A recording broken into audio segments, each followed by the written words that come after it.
Сегодняшний обзор по танцу самбо будет посвящен фигурам с базовым ритмом, в основе которых лежит такое действие, как bounce action.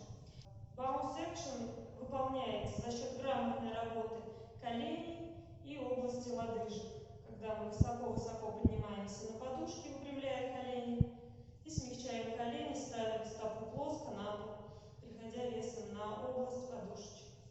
Начнем с того, что мы вспомним, что мы переносим с ноги на ногу, когда делаем любой базовый шаг.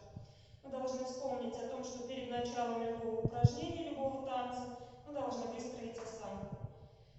Напоминаю, что ножки у нас во всех упражнениях стоят по 6-й позиции, стопы параллельно друг другу. Следите за этим, пожалуйста.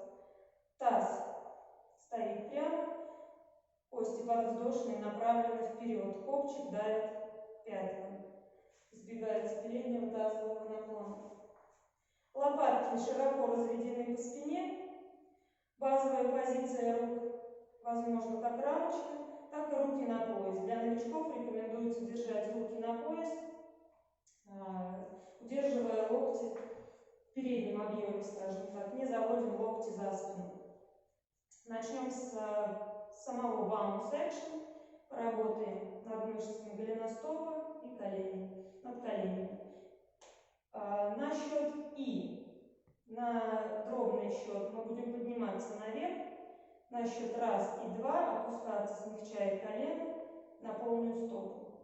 Исходная позиция, колени мягкие. И выросли. Раз, снизились, смягчили колено. И два. И раз. И два.